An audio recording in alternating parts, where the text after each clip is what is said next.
Some breaking news now on Capitol Hill. House Majority Whip Jim Clyburn wants to cancel or postpone the August recess in order to give Congress time to pass the president's health care reform plan.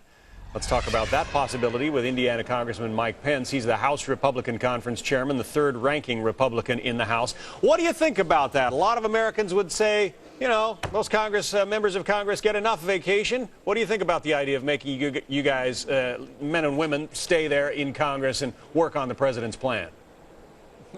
Hey, good morning, John. Well, look, you know, a year ago, House Republicans held the House floor over the entire August recess, you remember, to demand that we got an up or down vote on lifting the ban on offshore drilling. I'm always in favor of Congress sticking around long enough to get the right thing done. But to be honest with you, if the Democrats are talking about staying in session so that they can find some way to cobble together a government takeover of health care paid for with $1 trillion in new taxes on small businesses in this country, I think most Americans just soon we went home. Well, let's listen to what the president had to say about deficit spending and his health care problem last night. Then I want to get your reaction. Take a listen. You bet.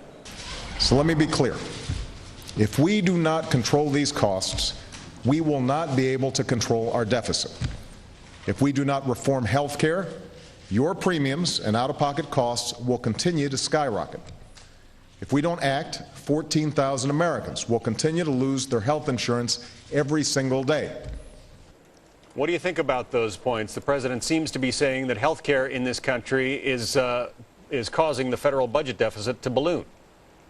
Well, it's absolutely right. The cost of entitlements of government-run health care are an enormous part of our long-term structural debt in this country, John. That's why we can't understand why the president wants to expand the federal government's role in our health care economy. Even the Congressional Budget Office, which I hasten to add, is headed up by a Democrat, appointed by the Democrat leadership of the House and the Senate.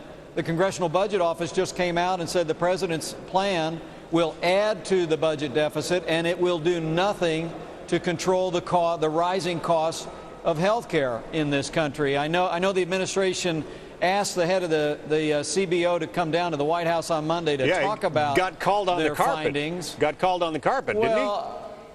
Well, I sure hope he didn't get called on the carpet. That would have been profoundly inappropriate if an administration asked an independent agency of the Congress to come down onto the carpet. I hope it was just an informational exchange, John. But all I'm saying is the Democrat-led Congressional Budget Office said that the Democrats' health care plan will not control costs of health care and it will increase the deficit. You know, the president said last night this will not increase the deficit, and I think he said, and I mean it. Well, I grant the point. The president may mean it, but most Americans know a government takeover of our health care economy is going to mean higher deficits, higher debt, and as the Democrats are pushing, higher taxes.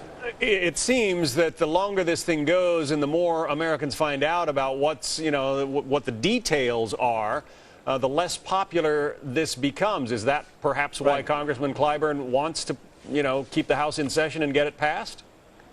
Well, there is no question that the only rational explanation for why we are only going to take a couple of weeks to consider a fundamental transformation of 18% of the American economy is because obviously the people that are advancing this government takeover don't want to give the American people the balance of the month of August to see what's really in this bill. Look, Republicans want to do health care reform. We've been advocating health insurance reform for years. We can do some modest changes that will lower the cost of health insurance for families and small businesses, but that's not what they're trying to do here. They're trying to finance a $1 trillion government takeover of health care that the net result of which is going to be tens of millions of people are going to lose the health insurance through their employer, and millions of Americans with those higher taxes on businesses are going to lose their job.